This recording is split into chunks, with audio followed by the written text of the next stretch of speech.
são as três propriedades mais importantes, tá? E é legal de entender elas, porque elas têm uma relação muito íntima uma com a outra, tá? Então, eu acho legal vocês aproveitarem isso, tá? Eu acho legal vocês, tá? Te empresta, Janina, tipo uns 15, 30 dias, tá? Qualquer 15, 30 dias aí eu tô emprestando, tá? E aí elas têm uma relação muito íntima, essas propriedades. Então é bem legal, porque tu entende uma e essa uma vai te dar uma base bem boa para entender as demais, tá, gente? É um assunto bem importante, tá, gente? Bem importante. Ele aparece bastante, sobretudo na prova da URGS, tá? Então é bem comum questões assim. A URGS tem aí um histórico de já ter feito umas questões bem legais e, por que não dizer, difíceis sobre isso. Então, a gente vai dar uma olhada nessas propriedades hoje, tá? Então, vamos lá, deixa eu ver aqui. Foi. Propriedades periódicas, gente. Esse nome periódico é justamente pelo fato de não só elas estarem relacionadas à tabela periódica, como principalmente elas terem um comportamento periódico. Então, elas aumentam ou diminuem de acordo com a elevação ou diminuição do número atômico. Então, uma determinada propriedade ela se comporta de um jeito à medida que eu aumento o número atômico, uma outra propriedade pode se comportar de um outro jeito à medida que eu aumento o número atômico. Então, basicamente, elas têm esse nome aí de propriedades periódicas por conta disso, tá? Por elas terem um comportamento periódico, tá? Então, são várias, tá? Se eu não me engano, são 7. Algumas são bem bobinhas, algumas são bem, assim, irrelevantes, tá? Algumas são bem irrelevantes e essas, sem dúvida alguma, são as mais importantes. Tanto isso é verdade que são as que aparecem para a gente dar uma olhada, tá? Vamos lá. Raio atômico. Se alguém pergunta para ti, como que é o raio de uma roda? O raio de uma roda é a distância do centro dessa roda até a borda da roda. Tranquilo. Beleza. Então pega a roda e troca por um átomo. Qual seria, ou como que seria a definição de um raio de um átomo? A definição de um raio de um átomo seria a distância do centro do núcleo até a camada mais externa, até o limite mais externo desse átomo. Isso seria o raio do átomo, por isso o nome raio atômico. É evidente que o raio atômico nos serve para mensurar o tamanho de um átomo. Então, a gente mensura o tamanho de um átomo a partir do seu raio. E é lógico, né? É lógico que você sabe que quanto maior é o raio, maior é o tamanho desse átomo. Então, ele é um parâmetro que nos serve para isso, para nos dar uma ideia do tamanho de um átomo. Tem duas maneiras aqui, tá, gente? Eu até tenho que me cuidar aqui, que eu me empolgo demais nesse conteúdo aqui. Eu me empolgo em vários, esses são um deles. Tem duas maneiras de tu te apropriar disso tudo que eu vou falar.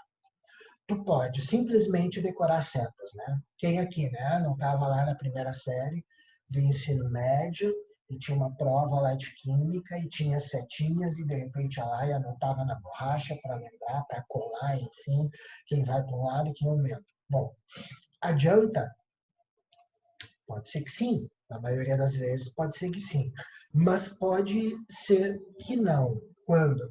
Quando tu pegar uma questão boa, pegar uma questão bacana, uma questão que exija a tua capacidade de raciocínio, que consiga mensurar um pouco das tuas habilidades em relação àquele assunto. Aí, decorar seta já não adianta mais. Então, né, a gente vai ter a oportunidade juntos aqui, muitos de vocês eu sei que vão só reforçar esses conceitos, então a gente vai ter a oportunidade de entender. Aumenta para que lado? Beleza, mas por que aumenta para lado? Então a gente vai entender. Para a gente entender o raio, a gente precisa de dois pré-requisitos. Primeiro pré-requisito que a gente precisa, tá? Primeiro pré-requisito que a gente precisa. O número do período, O número do período na tabela periódica indica quantas camadas os átomos daquele período possuem. Simples. Pega a tabela periódica lá, quarto período. Que informação eu extraio disso? Que todos os elementos que estão na quarta linha, no quarto período, possuem 4 camadas eletrônicas. Eu já discuti isso com vocês na aula de tabela, né? Já discuti isso com vocês na aula de tabela, então eu só estou reforçando esse conceito. Primeiro pré-requisito que a gente vai precisar é esse. E o segundo pré-requisito é esse que está ali. O número atômico indica o número de prótons que um átomo tem no núcleo. E, de repente, tu pode estar pensando assim, nossa, mas de que isso vai me ajudar lá na frente? Vai ajudar muito. Então, não te esquece que à medida que tu aumenta o número atômico, à medida que tu aumenta o número atômico, tu aumenta o número de prótons que há no núcleo deste átomo. Aí alguém vai dizer assim, ah, Leandro, mas aumenta também elétrons. Desconsidera os elétrons aqui, porque a gente vai usar como argumento para explicar as coisas o número de prótons, tá? A gente vai mentir e essa mentira vai funcionar. É lógico que eu vou contar a verdade para vocês, mas a gente vai mentir e usar essa mentira para ela nos ajudar a entender as coisas como que elas acontecem. Tudo bem, gente? Duas informações. Primeiro, o número de camadas, o número de período indica o número de camadas que o átomo tem. E a segunda informação é que aumenta o número atômico, aumenta o número de prótons. Toma nota disso, deixa no cantinho, isso a gente vai usar para entender tudo que vem a seguir. Como que aumenta o raio atômico na tabela periódica? Qual é o sentido? Bom, se eu estou aqui fazendo a proposta para vocês da gente prever, da gente determinar, da gente imaginar como que aumenta o raio, a gente precisa pensar em dois sentidos. Eu preciso pensar como que esse aumento no sentido vertical e preciso também raciocinar como esse aumento no sentido horizontal. Tudo bem? Então, eu deduzo no sentido vertical e deduzo no sentido horizontal. O primeiro é muito fácil. Por que que é muito fácil? Como que aumenta o raio no sentido vertical na tabela periódica? Aumenta para baixo. E por que que aumenta para baixo? Porque para baixo aumenta o período. E se aumenta o período, aumenta o número de camadas. Então, deixa eu ver aqui. Isso aqui, minha mão fechada, representa o núcleo de um átomo. E aí a gente tem a seguinte informação.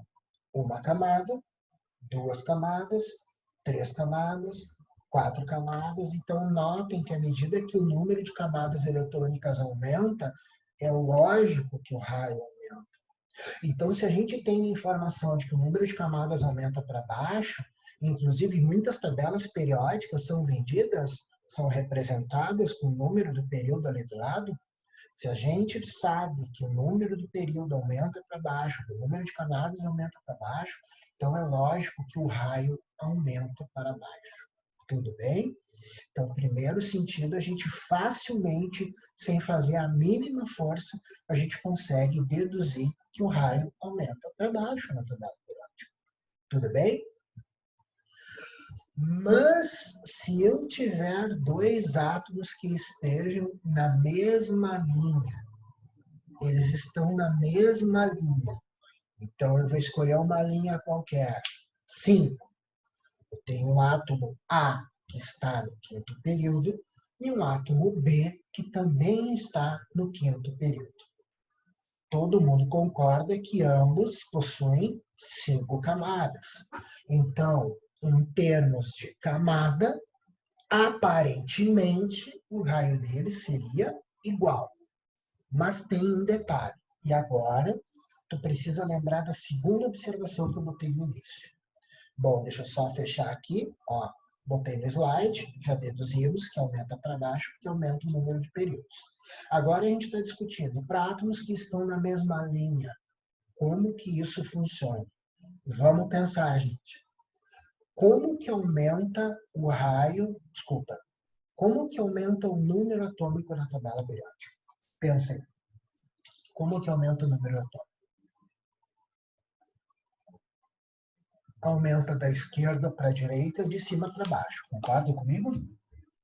Aumenta da esquerda para a direita, de cima para baixo. Aí a gente tem a numeração crescente do número atômico. Então, assim, foca numa linha qualquer.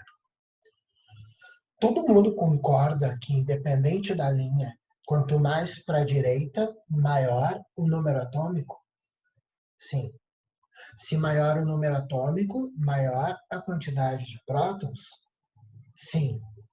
Se maior a quantidade de prótons, maior a atração do núcleo? Sim. Olha para minha mão. E se maior a atração, menor é o raio. Vamos lá, devagarzinho. Quanto maior o número atômico, maior o número de prótons, maior a atração do núcleo, menor é o raio.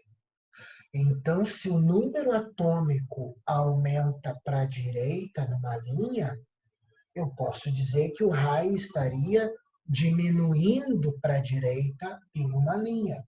Consequentemente, se eu quero mostrar para vocês o aumento, é no sentido oposto. Olha para o slide. O raio aumenta para a esquerda. Por que aumenta para a esquerda, Leandro? Porque numa linha para a esquerda eu tenho um número atômico menor. Se eu tenho um número atômico menor, eu tenho menos prótons. Se eu tenho menos prótons, o que acontece? Eu tenho uma atração nuclear menor. Consequentemente, esse raio aumenta. Se a atração nuclear é menor, o meu raio tende a aumentar. Então, eu acabo de deduzir o aumento do raio atômico olhando para a tabela, ou na verdade na tabela periódica, pensando, levando em conta 2 pontos apenas: número de camadas e a atração nuclear. Tudo bem, gente? Não sei se para vocês isso é tranquilo, é eficiente, mas tudo isso é uma mentira. Isso é uma mentira que vai funcionar para a gente. Por que é uma mentira? Porque, na verdade, eu não considero número atômico. Eu considero uma coisa que a gente estuda numa química mais aprofundada, uma coisa chamada número atômico efetivo. Os F, né? Z de número atômico, F de efetivo. O que esse número atômico efetivo leva em consideração? Olha só como é bem lógico isso. Ele leva em consideração que camadas de elétrons, camadas preenchidas de elétrons, o que elas fazem? Elas abafam a atração nuclear. E quando elas abafam a atração nuclear, ela faz com que os elétrons que estão mais distantes fiquem mais soltos. Consequentemente, o raio aumenta. Então, na vida real, a gente considera um outro parâmetro, que é o número atômico efetivo, que vai fazer um cálculo do quanto realmente esse núcleo atrai os elétrons que estão lá fora. E aí, se tu entrar lá, lembra lá que eu te dei o link lá da tabela, do P-Table, daquela tabela interativa bem bacana da internet, se tu ir lá e tu clicar em propriedades, e na lista de propriedades, habilitar ali onde diz raio e olhar os valores da tabela periódica, vocês vão ver que no meio da tabela dá um pau. Vocês vão ver que no meio da tabela as coisas não funcionam muito bem. Parece que essas setas aqui que tu tá vendo no slide, parece que elas não são muito obedecidas ali no meio da tabela. E por que isso acontece? Por conta disso. Isso a gente estuda com o nome de efeito de blindagem.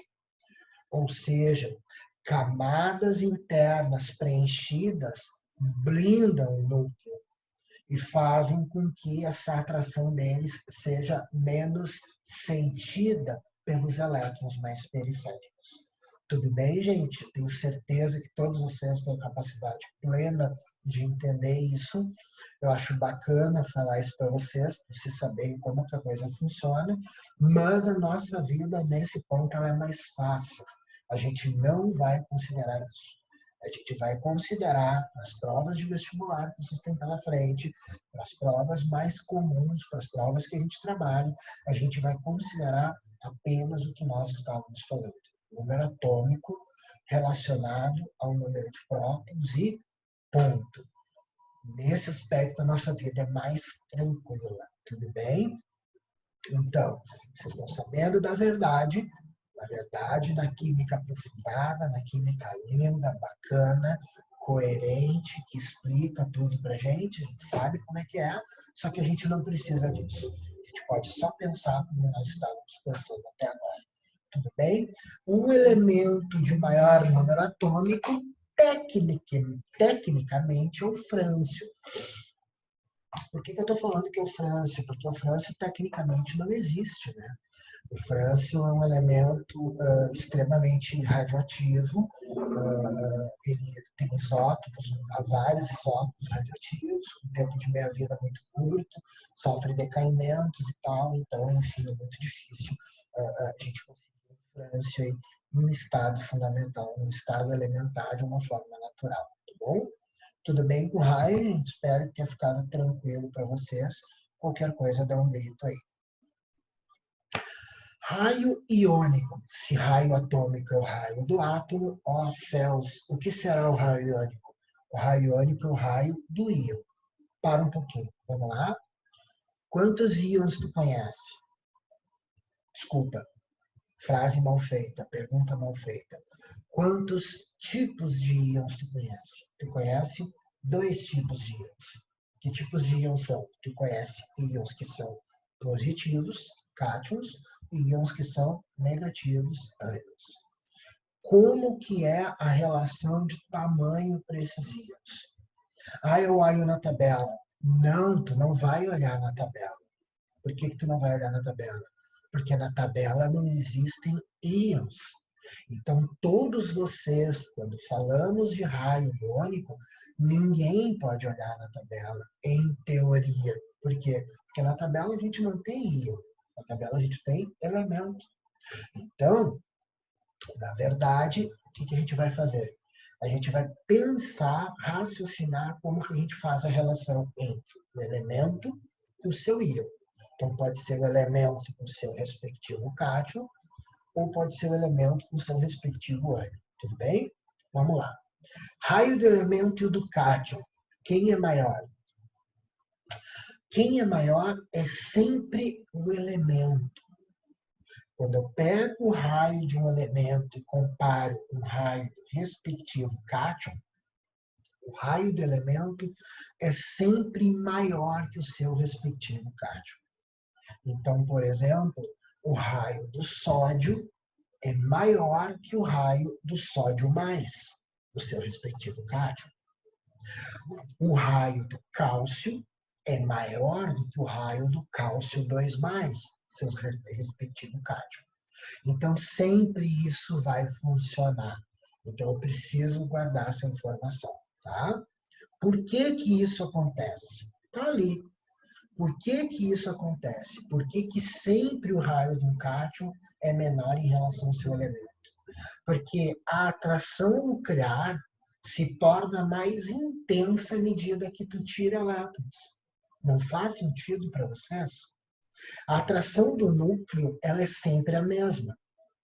Lógico, tu não está nem botando nem tirando prótons. A quantidade de prótons que está lá dentro continua sendo aquela que tu já tinha desde o início. Então, a quantidade de prótons, ela é a mesma. Mas à medida que tu tira elétrons, a atração sobre os elétrons que fica acaba se tornando mais intensa, porque agora eu tenho menos elétrons para experimentar essa atração. Não parece lógico para vocês? Então eu tiro elétrons e quando eu tiro elétrons, a atração nuclear, que é a mesma, ela se torna mais intensa no sentido de que os elétrons que ficam experimentam uma atração mais forte, experimentam uma atração mais intensa. Então, por isso que sempre que eu tiro um elétron, sempre o cátion tem um raio menor se comparado ao seu respectivo elemento. E o raio de um elemento em relação ao ânion? é exatamente o contrário. O ânion sempre tem um raio maior que o seu respectivo elemento. O ânion sempre tem um raio maior que o seu respectivo elemento. Gente, eu lembrei, o outro slide tem exemplos, eu tinha falado de sódio. Enfim, o enxofre tem um raio menor do que o íon sulfeto, S2-, ou seja, o seu ânion tem um raio maior se comparado ao respectivo elemento. E por que que isso acontece? Olha só que legal, gente. Acontece por conta disso, pelo mesmo argumento que eu utilizei. À medida que eu adiciono elétrons no átomo e transformo ele no íon, no ânion, a atração nuclear, que não muda, eu quero deixar isso bem claro, né? A quantidade de prótons que está lá dentro continua sendo aquela que já estava lá, mas à medida que tu adiciona elétrons, tu faz com que essa atração seja menor em relação ao total de elétrons. Ou seja, esses elétrons experimentam uma força menos intensa, porque agora ela passa a ser distribuída para mais elétrons. E uma outra maneira também que pode te ajudar, na verdade, aqui tu tem as duas possibilidades. Tu pode pensar de uma maneira, tu pode pensar de outra. As duas vão te levar para o mesmo caminho, para o caminho correto do entendimento daquilo que a gente está falando.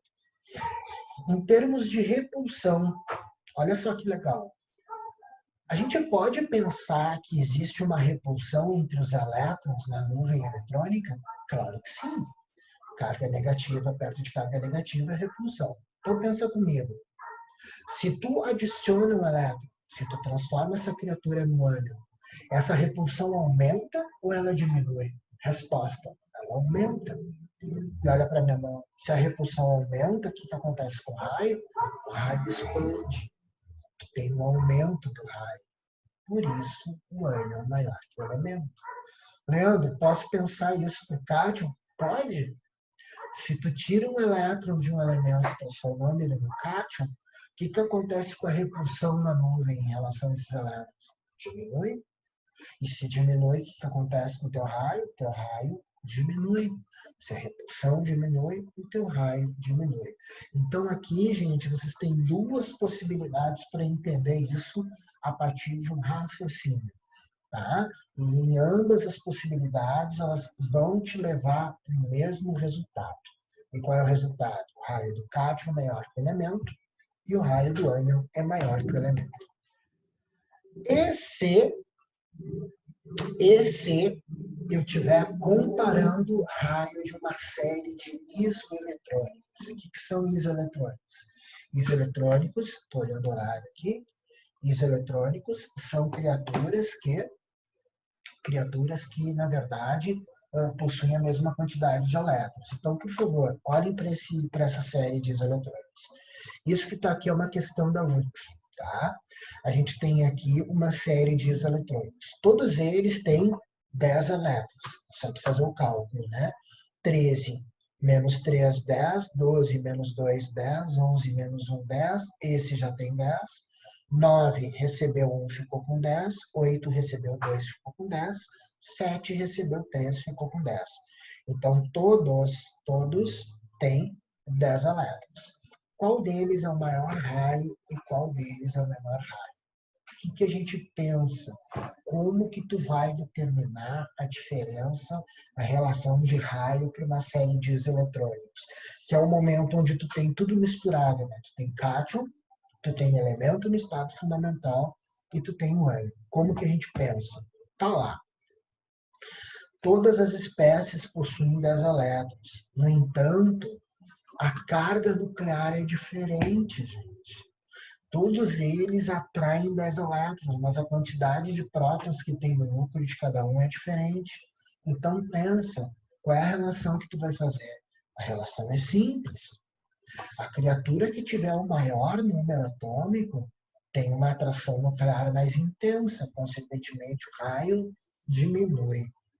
Então, numa série de isoeletrônicos, vocês vão determinar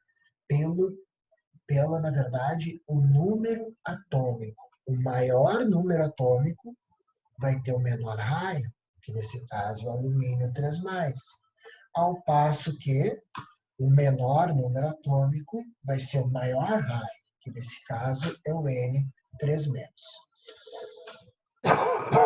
Perdão. Então, quando eu tenho uma série de isoeletrônicos, o que vai acontecer? Vai acontecer que aquela espécie que tiver o maior número atômico, vai ter um menor raio. É assim que eu vou raciocinar aí numa série de isoeletrônicos. Tudo bem, gente? Tudo certo? Deixa eu ver quanto tempo eu estou pegando tempo. Aqui eu estou com 35. Vamos lá. Bom, gente, energia de ionização, potencial de ionização. Tudo bem, gente? O que eu tinha para falar de raio é isso. Mostrei para vocês raio do elemento, mostrei para vocês raio do íon e mostrei para vocês raio de isoeletrônicos. Como que a gente pensa e como que a gente determina cada uma das situações. Tudo bem? Energia ou potencial de ionização. Gente, talvez eu não tenha falado antes. É muito importante que, além de vocês, né, determinarem o sentido de aumento, que vocês saibam o que significa, tá? Porque são várias as questões que vão trazer a definição da propriedade para vocês. Vão afirmar para vocês que a propriedade tal é não sei o quê. Então, tu tem que ter uma noção que aquilo que ele está falando é certo, que aquilo está correto. Tá? Então, o que é energia de ionização? É uma energia necessária para se remover um ou mais elétrons, não necessariamente um. Então, é a energia necessária para se remover elétrons num átomo isolado no estado gasoso. Por que átomo isolado no estado gasoso? Gente, convenção, padronização. Não vai eu fazer de um jeito aqui, a Janaína faz de outro jeito lá, a Eduarda faz de outro jeito lá. Então, assim, para padronizar. O estado gasoso, por uma questão lógica, né? Fica mais fácil remover elétron de um átomo no estado gasoso do que em qualquer outro estado físico. Então, essa padronização é um pouco condicionada, mas é uma mera padronização. Tudo bem? Então, o que eu preciso saber é que a energia necessária para se arrancar um ou mais elétrons. Tá?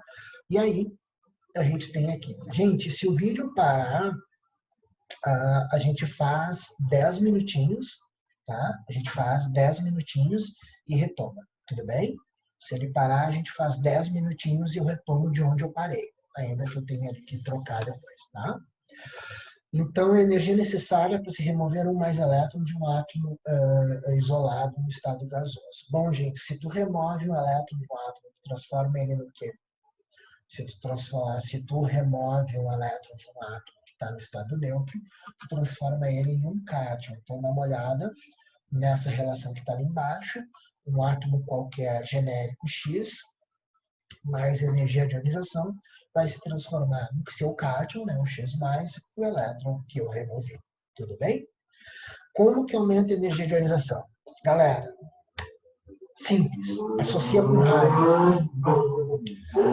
Qual é a relação que a gente tem da energia de ionização com raio? Existe uma relação entre as duas coisas? Claro que sim. Deixa eu ver aqui. Prof. Ai, que lindo! A Janete tá me chamando aqui, gente, que ela acha que o vídeo não vai parar, que vocês receberam. Eu não recebi nada por enquanto, tá? Eu não recebi nada por enquanto.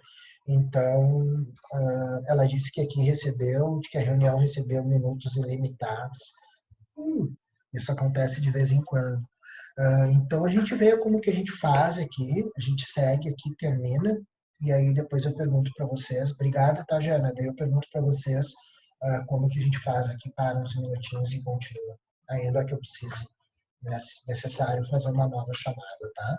A gente segue aqui, termina propriedades, e aí a gente dá uma pausa ali de 5, 10 minutinhos, e depois a gente continua. Se precisar abrir uma outra chamada, assim o farei, tá? Obrigado, Janaína. Voltando, qual a relação da energia de ionização com o raio? Gente, total. Total. Pensa comigo, total. É mais fácil arrancar um elétron de um átomo pequeno ou de um átomo grande? Pensem. É mais fácil arrancar elétron de um átomo grande. Por quê? Porque esse elétron que eu vou arrancar, se o átomo é grande, ele está longe do núcleo, ou seja, experimentando uma atração pouco intensa, de maneira que facilmente eu removo ele.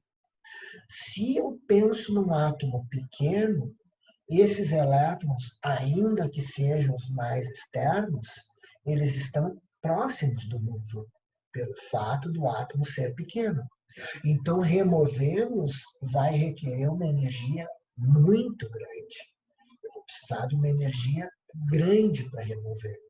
Então, a energia de ionização ela tem uma relação contrária ao raio. Quanto menor o raio, maior é a energia de ionização. Tudo bem, gente? Quanto menor é o raio, maior é a energia de ionização. Por quê? Porque eu precisaria, então, de uma maior energia para remover elétrons.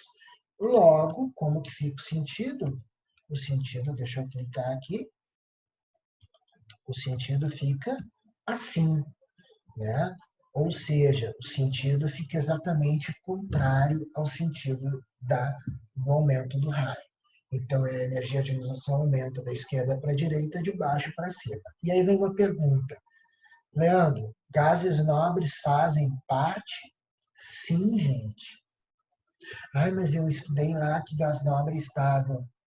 Mas ninguém está falando o contrário. Pensa comigo.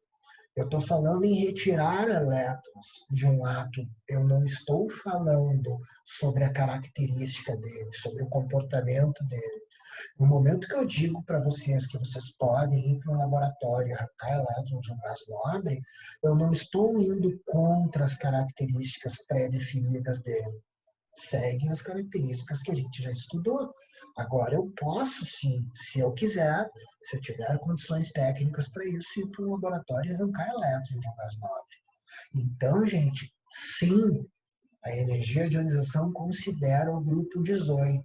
Aliás, o grupo 18, em termos de grupo, é o grupo de maior energia de ionização. Repito, os gases nobres, em termos de grupo, é o grupo com maior energia de ionização. Tá, gente? Então, sim, vai fazer parte, sim. Tudo bem? Então, gente, raio, vimos as variações do raio, e a gente está discutindo energia de ionização. Olha ali o que eu coloquei. Quanto menor é o raio, maior é a energia de ionização. Eu gostaria que vocês olhassem esse slide e vocês vissem a energia de ionização sucessiva. Então, eu tenho aqui, ele fez uma coisa bem legal, né? Ele está fazendo uma referência ao tamanho, está mostrando o tamanho diminuindo, o que vai muito ao encontro do que nós discutimos no raio ali agora há pouco. Tu tem um átomo X0 na forma elementar, carguinha zero, forma elementar, arrancou um elétron, energia de ionização 1, tu transforma ele em X+. Se tu arrancou um elétron de um átomo fictício X, tu arranca um elétron que transforma ele em X+.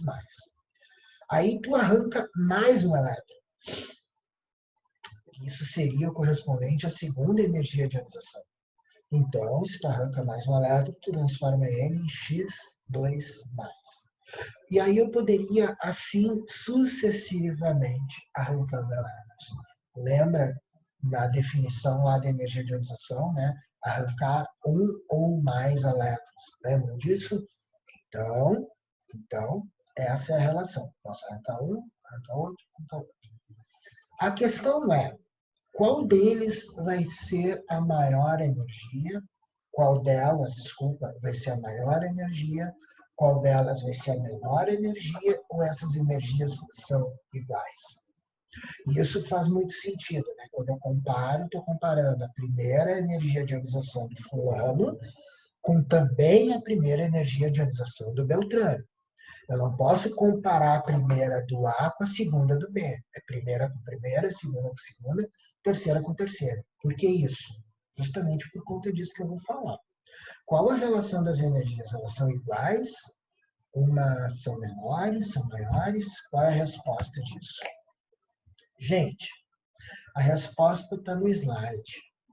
As energias de ionização sucessivas serão sempre maiores que as suas antecessoras.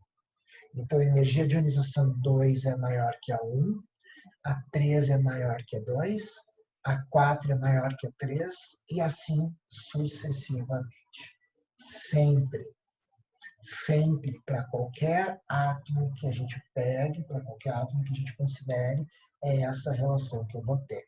E por que que isso acontece? Olha o textinho. Quanto mais a gente já sabe, né? Esse texto é algo que a gente já abordou antes, a gente está sempre voltando para o mesmo argumento, e com esse mesmo argumento a gente está conseguindo explicar as coisas. Perdão. À medida que tu vai tirando elétrons, a atração nuclear que permanece a mesma, né, no sentido da quantidade de prótons que está lá dentro é a mesma, mas a atração nuclear se torna mais intensa para aqueles elétrons que ficam, de maneira que eu vou precisar de maior energia para arrancar o próximo. E assim sucessivamente. Então, olha ali, quanto mais elétrons retirarmos, mais intensa se torna a atração nuclear sobre os elétrons que permanecem no átomo. Consequentemente, a força, a energia necessária para retirar mais elétrons deve ser maior. Então, é um pouco lógico, baseado no argumento que a gente vem utilizando, de que as energias de ionização sucessiva serão sempre maiores que as anteriores. Por quê? Porque, apesar da atração do núcleo não mudar, ela se torna mais intensa para os elétrons que ficam. Tudo bem, gente? Isso é legal saber, isso é relevante, tá? E isso já foi cobrado algumas vezes de vocês. Eletronegatividade. Tudo bem, gente? A gente se encaminha para a última. Eletronegatividade. A gente se encaminha para a última. Aqui no meu meio-dia 2. Então, está fechando 45. Vamos para a última. Eletronegatividade é uma propriedade que um monte de gente acha que sabe, mas na verdade não sabe a definição. Eletronegatividade, geralmente quando tu pergunta para as pessoas, muitas pessoas sabem, mas elas acabam definindo de uma maneira errada. Eu não sei por que que isso acontece.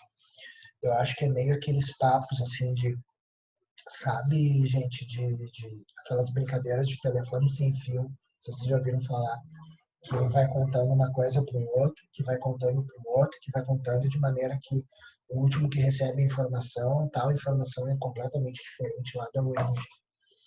Eu acho que alguma coisa se perdeu no tempo aqui e a gente passou a falar de um jeito diferente. O que é a eletronegatividade? Tá?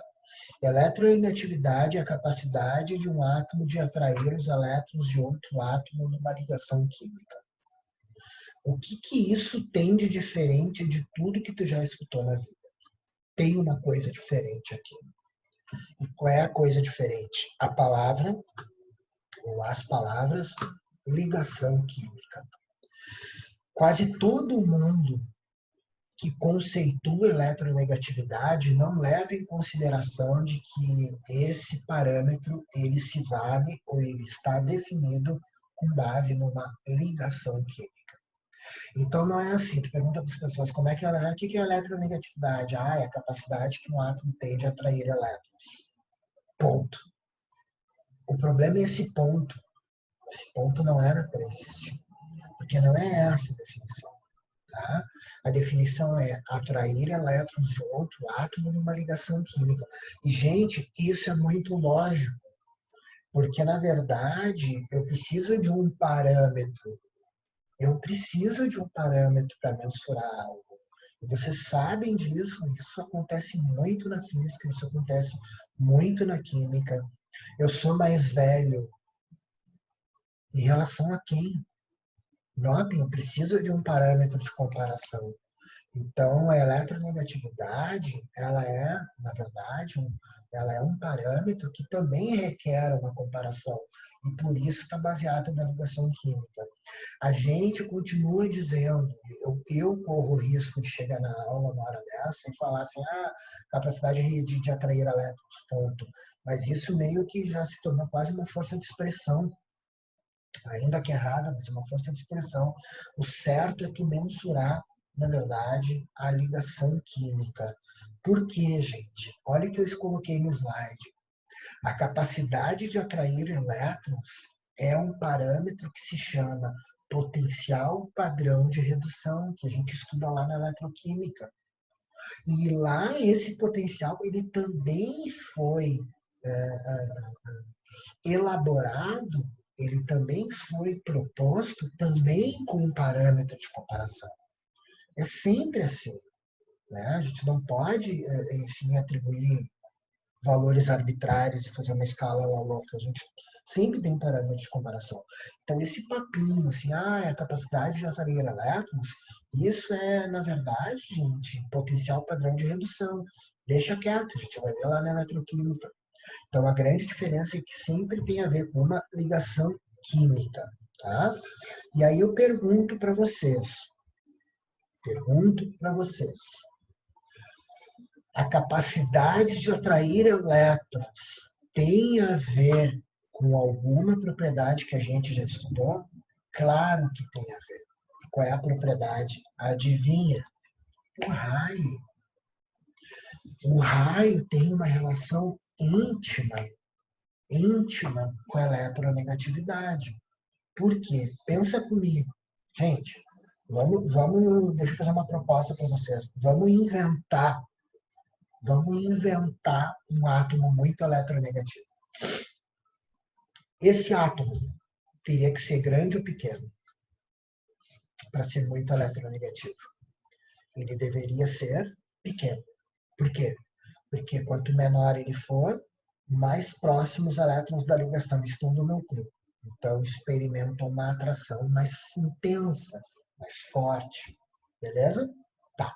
E além dele ser menor, ele deveria ter muito ou poucos prótons no núcleo, para ele ser assim, fodástico na eletronegatividade.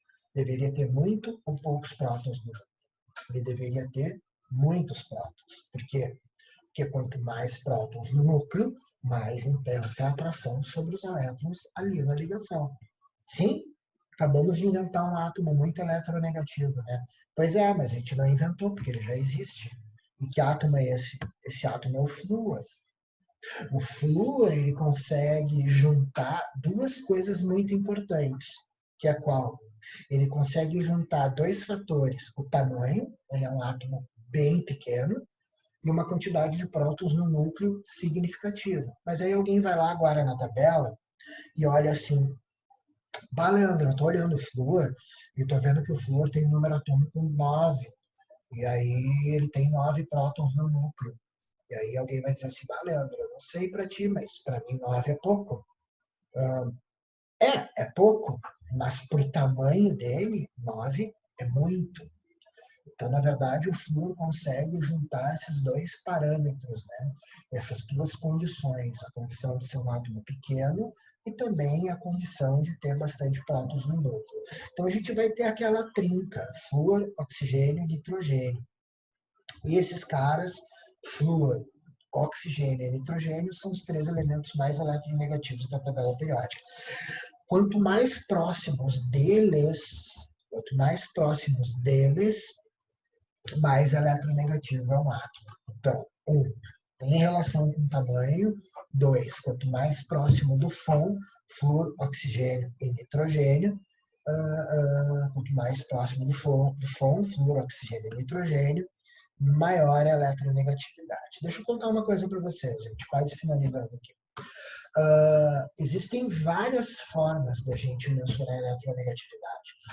Algumas pessoas investiram tempos de suas vidas para definirem ou determinarem padrões, escalas de mensurar a eletronegatividade. E uma das escalas mais conhecidas, uma das mais usadas, sem dúvida alguma, é a escala de Linus Pauling. Linus Pauling, sim, Linus Pauling, ele determinou uma escala com valores que variam de 0 a 4. E 4 é o gás nobre, desculpa, gás 4 é o flúor. Tá? De 0 a 4, e 4 é o flúor. Então, a gente tem, baseado nos valores, 4 para o flúor, 3,5 para o nitrogênio e 3, gente, 4 para o flúor, 3,5 para o oxigênio e 3 para o nitrogênio. 4 para o flúor, 3,5 para o oxigênio e 3 para o nitrogênio. Fom. Tá? Então, esses são os 3 elementos de maior eletronegatividade. Pela escala de Linus Pauling, tem esses valores. A gente não trabalha com os valores, tá? A vida é um pouco mais fácil para a gente nesse sentido. A gente não trabalha com os valores, trabalha pelo simples fato de quanto mais próximo dali, maior a eletronegatividade. E aí, se vocês olharem ali embaixo, eu botei uma escala. É interessante tu pensar que a eletronegatividade do hidrogênio, cuidado, né? Não sei se vocês pararam para pensar, mas lembra que o hidrogênio está deslocado na tabela periódica, que ele está de favor, alocado geralmente em cima do grupo 1. Então, eu não posso pensar na eletronegatividade para o hidrogênio baseada na posição que ele está ocupando na tabela. Então, um parâmetro para eu lembrar é que a eletronegatividade do hidrogênio é aproximadamente idêntica à do fósforo. Tá? Um é 2,19 e o outro é 2,20. Arredondando, eles têm o mesmo valor. Tá? Então, cuidem isso. Tá? Eu tenho aqui a ordem, né? Eu sempre falo, né? Fui ontem namorar com a Claudiane, brincamos intensamente e saí correndo pelado. Não vou falar de novo, quem pegou, volta o vídeo depois, tá? Uma maneira da gente lembrar essa frase, ela é imbecil, mas eu que fiz ela, é uma maneira da gente lembrar. Mas aqui embaixo eu tenho uma série, tá? Que eu tenho uma escala de eletronegatividade. E aqui eu gostaria que vocês olhassem aqui na tabelinha, na tabela periódica, no formato da tabela periódica, que vocês olhassem que aqui o grupo 18 está fora. E aí, então, a gente não considera o grupo 18 para eletronegatividade. Tá? O grupo 18 não participa. Mentira. Tá? Existem 2 elementos do grupo 18 que vão apresentar uma eletronegatividade. Tá? Basicamente, é o xenônio e o criptônio. Esses 2 vão apresentar uma eletronegatividade. Xenônio e criptônio. Se perguntarem para nós, ou qualquer outra prova, a gente vai dizer que os gases nobres não apresentam eletronegatividade. Aí, olha só que legal, olha só, assim, para fechar isso tudo, como que é interessante, como que é legal a gente entender o porquê que isso acontece. Gente, por que só o xenônio e o criptônio têm o valor determinado de eletronegatividade? Por que se a gente procura os outros gases nobres, a gente vai encontrar como valor não informado? É simples. Lembra que o conceito de eletronegatividade está relacionado a uma ligação? Então, está aí a explicação. Dos gases nobres, nós conhecemos poucas moléculas formadas por gases nobres. E, geralmente, as moléculas que a gente conhece ou são com xenônio ou são com criptônio. Então, uma vez que eu tenho moléculas com esses caras, eu consigo mensurar o valor de eletronegatividade para uma ligação que eles façam. Agora, se os outros gases nobres não fazem ligações, não formam moléculas, que parâmetro que eu vou ter para comparar e mensurar? Então, na vida real, xenônio e criptônio apresentam uma eletronegatividade que até inclusive é bem alta. Mas essa parte é importante. Se todo mundo, qualquer prova perguntar para nós se gases nobres são eletronegativos, a nossa resposta é não, eles não são. Tudo bem, gente? E aí eu parei aqui nos exercícios, tá, gente? Desculpa aí, eu me empolguei, eu falei que eu me empolgo, eu começo a falar, não paro mais. É 12h15 agora, tá? 12h15, eu passei 10 minutos, tá? Seria 12h05, nosso próximo período. E aí, então, eu vou dar uma pausa aqui só de uns 5 minutos para tomar uma aguinha, vocês respirarem também. Perdão. Vou dar uma pausinha e aqui, e aí eu retomo com uma nova aula, tá, gente? Vou colocar uma nova aula e a gente retoma, tá? Aí não vai ter problema do tempo, porque a gente não vai ter muito tempo pela frente mesmo, então o tempo que a gente vai ter para reunião é o suficiente para aula, tá? Eu vou parando aqui, deixa eu ver alguém no chat. Então, os ametais são mais eletronegativos do que os metais. Sempre, Mariana, sempre, tá? Então, via de regra, a gente tem alguns casos, alguns comportamentos estranhos ali, tá? A gente tem alguns comportamentos estranhos, a gente tem dois metais que têm um valor de eletronegatividade bem elevado, que é o berílio e o magnésio. Tá? Eles têm um valor de eletronegatividade elevado, de forma que às vezes eles vão formar até substâncias que não têm mais um caráter iônico, mas sim um caráter mais covalente, tá? Isso o berílio e o magnésio.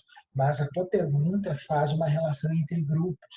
Sim, os ametais são mais eletronegativos que os metais. Claro que eu tenho que cuidar, né?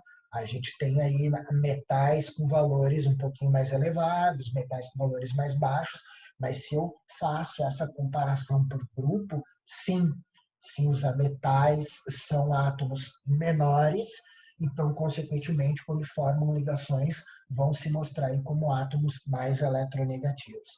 Tá, Mari?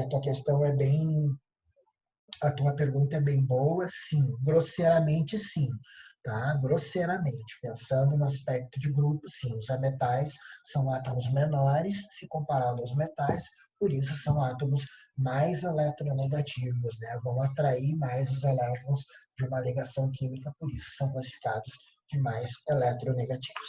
De nada, tá, meu anjo? Eu vou parando aqui, gente, tá? Vou parar o stop share aqui, vou parando, vou dar 5 minutinhos e aí começo a nossa próxima, tá? Gente, todos os testes estão nos slides, tá? Depois, enfim, eu retomo com vocês, vejo como é que a gente faz. Mas todos os testes estão com os gabaritos nos slides que eu vou postar depois. Se a gente precisar, eu gravo uma aula só de resolução e posto para vocês, tá bom? E se a gente vê como uma melhor maneira, tá? Até daqui a pouco, 5 minutinhos, tá, gente? Beijo.